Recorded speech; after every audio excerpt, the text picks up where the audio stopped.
নমস্কার সবাইকে, আমি রাজু। আপনারা দেখছেন রাজু অফিসিয়াল চ্যানেল। আজকে আমি আপনাদের জন্য লোকস অ্যাপ নিয়ে একটি নতুন ভিডিও নিয়ে চলে আসলাম। আজকের ভিডিওতে আমি দেখাবো লোকস অ্যাপের 3.0 ভার্সন আসার পর নতুন কী কী সিস্টেম অ্যাড হয়েছে। আপনারা সর্বপ্রথম আপনাদের লোকস অ্যাপটি চলে যাবেন। আমি আমার লোকস অ্যাপটিতে চলে যাচ্ছি। লোকস অ্যাপে ক্লিক করে নেবে। আপনারা সবাই লোকস অ্যাপটিতে ক্লিক করে নিয়ে এরকম একটু সময় লাগবে। লোকস অ্যাপটি ডাউনলোড হওয়ার পর হয়ে এরকম খোলার সময় একটু সময় লাগবে। খুলে গেলে আপনাদের এখানে দেখবেন যে প্রথমে লগ ইন বলে একটি অপশান আছে। লগ ইনে ক্লিক করবেন। এখানে আপনাদের এমপিন যে আসে এমপিনটি দিয়ে দিবেন। এমপিটি দেওয়ার পর এরকম একটি পেজ খুলে যাবে আপনাদের কাছে। আপনাদের যখন লোকস অ্যাপটি অন করবেন এরকম একটা পেজ খুলে যাবে। পেজটি খুলে যাওয়ার পর এখানে দেখবেন আপনার যে গ্রুপগুলো দেখাচ্ছে এসএসজি 53টা গ্রুপ। আমার এখানে 53টা গ্রুপ দেখাচ্ছে। আপনাদের যে কটা গ্রুপ দেখবে সেখানে আপনারা ক্লিক করবেন। আমার এখানে 53 গ্রুপ দেখেন, আমি এই গ্রুপগুলোর মধ্যে ক্লিক করছি। ক্লিক করলাম।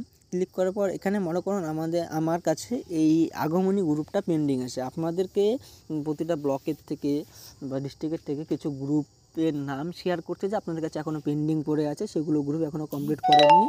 এমনকি আপনারা সেই গ্রুপগুলো কমপ্লিট করে দিয়েছেন, সেগুলো আবার আপনাদের কাছে রিজেক্ট হয়ে এসেছে বা পেন্ডিং হয়ে চলে এসেছে। সেগুলো আপনারা কি করে ঠিক করবেন?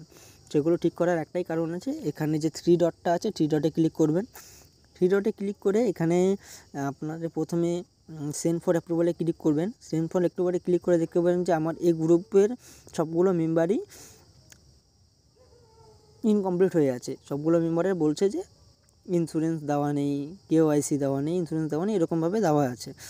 তো সেটা আমার ঠিক করতে হবে। এই গ্রুপের আমি কোনো মেম্বারই ইন্স্যুরেন্স দিইনি বলে আমার দেখাচ্ছে যে ইন্স্যুরেন্সগুলো দেওয়া নেই। সেই ক্ষেত্রে আমি কী করব, আপনারা কী করবেন, এই গ্রুপের 3 ডটে ক্লিক করবেন। 3 ডটে ক্লিক করে রিফ্রেশ ডাটা বলে একটা অপশন আছে, রিফ্রেশ ডাটাতে ক্লিক করে ওকে করে দেবেন, ইয়েস করে দেবেন। ইয়েস করে দেওয়ার পর সেটা একটু লোডিং হবে। লোডিং হওয়া পর্যন্ত একটু ওয়েট করবেন। লোডিংটা হয়ে গেলে আপনারা সেখানে আবার 3 ডটে ক্লিক করে এখানে ডাউনলোড ডাটা বলে একটা অপশন আছে, ডাউনলোড ডাটাতে আবার ক্লিক করে আবার ইয়েস করে দেবেন। ইয়েস করে দেওয়ার পর ডাউনলোড ডাটাটিও সাকসেসফুল হয়ে যাবে। সাকসেসফুল যাওয়ার পর সেখানে আপনারা আবার 3 ডটে ক্লিক করবেন। 3 ডটে ক্লিক করে আবার আপনারা সেন্ড ফর অ্যাপ্রুভালে ক্লিক করে দেখবেন যে এই মেম্বারগুলোর ইন্স্যুরেন্সটা দিতে বলছে। তো এই মেম্বারগুলোর আমার কী করতে হবে, ইন্স্যুরেন্সটাগুলো দিতে হবে। তাই এই মেম্বারটা আমার সম্পূর্ণভাবে ক্লিয়ারলি হলো না।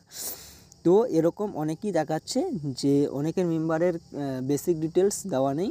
সেই বেসিক ডিটেলস যদি দেওয়া না থাকে তাহলে আপনারা 3 ডটে ক্লিক করে রিফ্রেশ ডাটা একবার ক্লিক করবেন। রিফ্রেশ ডাটা ক্লিক করে ইয়েস করবেন। ইয়েস করে এখানে যখন লোডিং হবে লোডিংটা হতে দিবেন।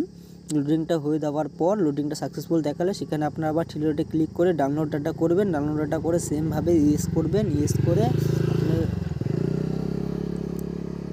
আপনার ইয়েস করার পর যখন আপনাদের ডাউনলোড ডাটাটা সাকসেসফুল দেখাবে তখন আপনারা ওকে করে দেবেন। ওকে করে দিয়ে দেখবেন যে গ্রুপটা আপলোডের জন্য রেডি হয়ে গেছে, বা রেজুলেশন কপি বা কিছু দিতে বলে সেটা দিয়ে দিবেন। আর একটা প্রবলেম হচ্ছে, যারা ইনঅ্যাক্টিভ করছেন ইনঅ্যাক্টিভ হচ্ছে না। ইনঅ্যাক্টিভটা কী করবেন সেটাও বলে দিচ্ছি। অনেকে ইনঅ্যাক্টিভ করছে, কোনো মেম্বারের ইনঅ্যাক্টিভ করছে। মনে করুন আমার এই যে গ্রুপটা আছে আকাশ গ্রুপের কোনো একটা মেম্বার ইনঅ্যাক্টিভ হবে। এই ইনঅ্যাক্টিভ যখন আমি করতে যাচ্ছি, ইনঅ্যাক্টিভ করতে গেলে আমার এখানে দেখাচ্ছে যে এই মেম্বারটা ইনঅ্যাক্টিভ করতে গেলে দেখাচ্ছে অলরেডি অন্য গ্রুপে আছে বা ইনঅ্যাক্টিভ হচ্ছে না। সেক্ষেত্রে আপনারা কী করবেন, যখন আপনাদের কাছে দেখাবে ইসি মেম্বার বা ভিও মেম্বার, তখন আপনারা বুঝে নেবেন যে সেটা আপনাদের যে ব্লকেই অন্য কোনো আইটিসিআরপি সেই কাজটা করছে। যেই ব্লকে হয়ে থাকেন না কেন, সেই ব্লকেরই কথা বলছি। সেখানে আপনাদের ব্লকের সাথে কথা বলবেন। ব্লকের গ্রুপ বা ব্লকে একটা বিপিএমকে বলে দিবেন যে আমি এই গ্রুপটাকে ইনঅ্যাক্টিভ করতে যাচ্ছি, সেক্ষেত্রে আমার গ্রুপটা ইনঅ্যাক্টিভ হচ্ছে না। আমার একটা ইসি মেম্বার দেখাচ্ছে যে ইসি মেম্বার হয়ে আছে, সেটাকে আমি কী করে ঠিক করব? তখন সেটা অটোমেটিকলি সলভ করে দিবে তোমাদের বিপিএম। যেটা ইনঅ্যাক্টিভের ক্ষেত্রে প্রবলেম হচ্ছে ইসি মেম্বার আর ভিও গ্রুপ দেখাচ্ছে বলে। আর একটা প্রবলেম হচ্ছে অনেকেই যখন ইনঅ্যাক্টিভ করতে চাইছে তখন ব্যাড রিকোয়েস্ট দেখাচ্ছে। ব্যাড রিকোয়েস্ট যদি দেখায় কোনো মেম্বার যখন ইনঅ্যাক্টিভ করবেন, তখন সেখানে 3 ডটে গিয়ে রিফ্রেশ ডাটা করে নেবেন। রিফ্রেশ ডাটা করে নিয়ে তখন মেম্বারটাকে ইজিলি আপনারা ইনঅ্যাক্টিভ করতে পারবেন। এমনকি গ্রুপটাকেও তখন ইজিলি ইনঅ্যাক্টিভ করতে পারবেন। আর একটা প্রবলেম দেখাচ্ছে, যখন আপনারা কোনো মেম্বারের আধার ভেরিফাই করতে যাচ্ছেন, তখন আধার ভেরিফাই করার সময় দেখছেন যে সেই মেম্বারটা দেখাচ্ছে মেম্বার অলরেডি এক্সিট।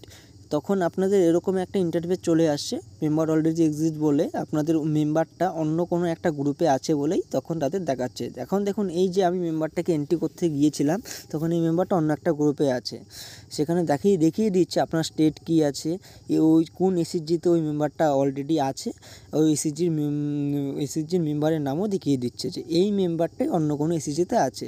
তো সেই ক্ষেত্রে আপনাদের করণীয় একটাই, ওই মেম্বারটাকে আপনাদের গিয়ে বলতে হবে যে দিদি আপনি অলরেডি একটা গ্রুপে রয়েছেন, সেই গ্রুপ থেকে আপনি সমস্ত কিছু লোন আন্দান প্রদান শেষ করে দিয়ে তখন আপনি এই গ্রুপে জয়েন করতে পারবেন, সেটা আপনারা সেই মেম্বারটাকে জানিয়ে দেবেন। সেই মেম্বারটা যদি আপনাদের রিপিট জিজ্ঞাসা করে যে আমার সব লেনদেন ক্লিয়ার আছে কিন্তু আমি ওই গ্রুপে সব লেনদেন ক্লিয়ার করেও আমি এই গ্রুপে ঢুকেছি, তখন বলবেন যে হয়তো কোনো একটা কারণবশত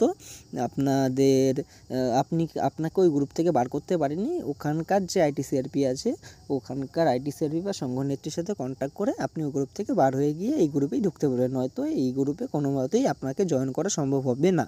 কারণ একটা মেম্বারের আধার কার্ড যে কোনো একটা গ্রুপেই তাকে নেওয়া যাবে, এটা সবাই মাথায় রাখবেন। যে কোনো গ্রুপের মেম্বারগুলো যখন জয়েন করবে তাদের আধার কার্ড যদি সেই গ্রুপে হয়ে যায় ভেরিফাই, তাহলে তাকে জয়েন করতে পারবে, নয়তো তাকে ওই গ্রুপে নিতে পারবে না। তো আশা করি আপনারা বুঝতে পেরেছেন যে নতুন লোকোস অ্যাপে 3.0 ভার্সনটি যেসব নতুন সিস্টেম ঢুকে গেছে, সেই সিস্টেমগুলো আপনাদের আমি বুঝিয়ে দিতে পেরেছি। আর যদি বুঝতে না পারেন তো অবশ্যই আমাকে মেসেজ করে জানিয়ে দেবেন, আমি আপনাদের আরও বিস্তারিত ভালো করে জানিয়ে দেব। আর আপনাদের বলছি আমি বেশ কয়েকদিন পর এই ভিডিওটা বানালাম, কারণ আমি আগে যে ভিডিওগুলো বানিয়েছিলাম সেই ভিডিওগুলোতে সেরকম কোনো ভিউজ, সেরকম কোনো লাইক, সেরকম কোনো কমেন্ট পড়ছিল না বলে আমি এই ভিডিওটা অনেকদিন পর বানালাম। আশা করি আপনাদের কাছে এতটুকু অনুরোধ রাখতে পারি, আমার ভিডিওগুলো দেখে আপনাদের অনেক সুবিধা হয়, তাই আমার ভিডিওটিকে আপনারা শেয়ার করে দিবেন, কমেন্ট করে দিবেন, এমনকি একটা করে লাইক করে দিবেন সবাই, যাতে আমি পরবর্তী ভিডিও বানাতে আরও উৎসাহিত হই। এমনকি আপনাদের সুবিধার জন্যই ভিডিওগুলো বানাই, যাতে পরে আরও আপনাদের সুবিধার জন্য ভিডিওগুলো বানাতে পারি। ধন্যবাদ সবাইকে আমার ভিডিওটি শুরু থেকে শেষ পর্যন্ত দেখার জন্য। আর আপনারা সাপোর্ট করবেন যাতে আমি আরও ভালো করে ভিডিও বানাতে পারি আপনাদের জন্য। আমি এরপরে আপনাদের দেখাবো যে মেম্বার রিয়েলি কীভাবে ইনঅ্যাক্টিভ করা যায়, এমনকি পরে এরকম দেখাবো যে টোটাল 3.0 ভার্সনটায় কীভাবে মেম্বার এন্ট্রি করতে হয়, এইরকম প্রবলেম দেখালে কী করে মেম্বার প্রবলেমটা সলভ করা যায়, সেরকম ভিডিও আমি দেখিয়ে দেবো। তাই আমার চ্যানেলটিতে অবশ্যই আপনারা সাথে থাকুন, সাবস্ক্রাইব করে না থাকলে সাবস্ক্রাইব করে পাশে থাকা বেল আইকনটিও বাজিয়ে দিবেন। ধন্যবাদ সবাইকে ভিডিওটি শুরু থেকে শেষ পর্যন্ত দেখার জন্য। সবাই সাথে থাকুন, পাশে থাকবেন, সবাই সুস্থ থাকবেন।